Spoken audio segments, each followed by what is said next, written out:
কোনো মানুষ যদি কুরবানি করার ক্ষেত্রে 3টা ভুল করে তাহলে তার কুরবানি কখনোই আল্লাহর কাছে গ্রহণযোগ্য হবে না। কয়টা মিস্টেক? 3টা। সবাই বলেন কয়টা? 3টা। নাম্বার 1, এই ভুলটা আমরা 80% যুবক ভাইরা করি, 80% মুরব্বীরা করি যারা আমরা জবাই দেই বা কুরবানি করি। নাম্বার 1 মিস্টেকটা হচ্ছে, প্রথমে আমাদের নিয়ত থাকে এরকম যে আমরা কুরবানির গরু কিনবো শুধুমাত্র মানুষকে দেখানোর জন্য। অনেকে নিয়ত করে গোস্ত খাবে, অনেকদিন গোস্ত খায় না, কুরবানির সময় আসলে গোস্ত খাওয়া হবে অনেক বেশি। নিয়তে ভুল আমাদের, এইটা ঠিক না। কুরবানির গরু যখন আপনি কিনছেন, your intention should be clear যে আপনি কেন কিনেছেন, আপনার উদ্দেশ্যটা আসলে কি।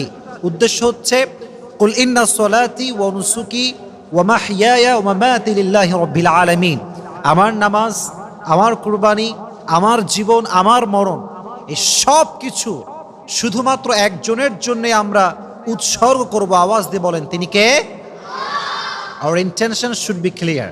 নিয়ত ঠিক রাখতে হবে যে আমি গোস্ত খাওয়ার জন্য কুরবানি দিচ্ছি না, মানুষকে দেখাবার জন্য কুরবানি দিচ্ছি না। অনেকে দেখবেন গরু কেনার আগে সেলফি তোলা শুরু করে দেয়, সেলফি তুলে ফেসবুকে আপলোড দেয়, নিজেদের ফ্রেন্ড সার্কেলে শেয়ার করে, জাস্ট ফর শো অফ।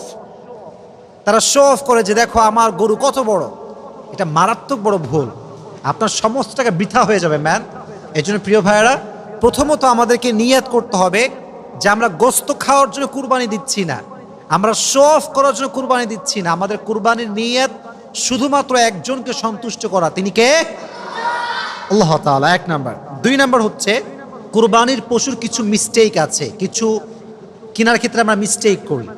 মনে করেন যদি আপনার কুরবানির গরুর কান ঠসা হয়, কান না থাকে, কানের সমস্যা, বা একদম ন্যাংরা, চলতে পারে না, বধির, শুনতে পায় না, কানা, দেখতে পায় না, এরকম কিছু মেজর ইস্যু আছে, যে ইস্যুগুলো থাকলে এবং যে ফল্টগুলো থাকলে একটা পশু কুরবানি দিলেও কুরবানিটা হয় না। এজন্য খেয়াল রাখবেন আপনি যেই পশুটা কিনছেন এটা আসলে কোনো ত্রুটি আছে কিনা, এই পশুর ভিতরে আসলে কোনো রকম কোনো প্রতিবন্ধকতা আছে কিনা, সে কি প্রতিবন্ধী কিনা, বা তার চোখ কানা কিনা, তার কান ফসা কিনা, এগুলো খেয়াল করে কিনবেন।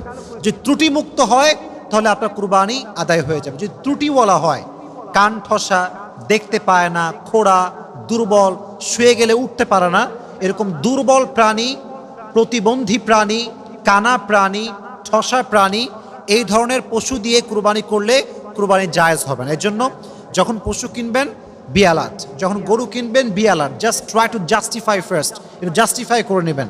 যদি জাস্টিফাই করতে পারেন তাহলে দেখবেন ইনশাআল্লাহ আমাদের কুরবানি আদায় হয়ে যাবে। 2 নাম্বার। 3 নাম্বার যে বিষয়টি আমরা খেয়াল রাখবো, পশু যত বড়ই হোক, কুরবানির গরু যত বড় হোক, এখন তো কুরবানির গরুর অনেক নাম আছে, কেউ মেসি নাম রাখে কুরবানির গরু, কেউ বলে আমার গরুর নাম রোনালদো, কেউ বলে আমার গরুর নাম হিরো আলম, নামের কোনো শেষ নাই। বাংলাদেশে গরু বিক্রি হয় নামের উপর দিয়ে, এটা খুব ফালতু একটা ট্রেন্ড।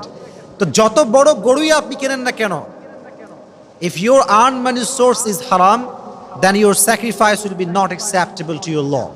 যদি আমার টাকাটা হারাম হয়, আমি ঘুষ খেয়ে কুরবানি করলাম, আমি সুদের টাকায় কুরবানির গরু কিনলাম, যুবক ভাইরা বলেন তো এই কুরবানি কি আল্লাহর কাছে কবুল হবে? বলেন কবুল হবে? কবুল হবে না। এর জন্য our earn money source should be হালাল, এটা হালাল হতে হবে। হারাম টাকার কুরবানি আল্লাহর কাছে গ্রহণযোগ্য হয় না। চাই আপনার গরু 10 মণ হোক, 20 মণ হোক, ডাজন্ট ম্যাটার। হাদিসে এসেছে ইন্নাল্লাহা লা ইয়ানজুরু ইলা সুওয়ারিকুম ওয়া আমওয়ালিকুম ওয়া ইন্নাল্লাহা ইয়ানজুরু ইলা কুলুবিকুম ওয়া আমালিকুম। Allah does not look at your body, আমার দেহ কত সুন্দর, আমার কি 6 প্যাক আছে কিনা, আমার কি টাকা পয়সা আছে কিনা, আল্লাহ এটা দেখে না। আল্লাহ 2টা জিনিস দেখে, ইন্নাল্লাহা ইয়ানজুরু ইলা কুলুবিকুম ওয়া আমালিকুম, আপনার দিলে কি আছে, আপনার মনে নিয়তটা কি, এবং আপনার কতটুকু ভালো আমল আছে, এটা আল্লাহ দেখে।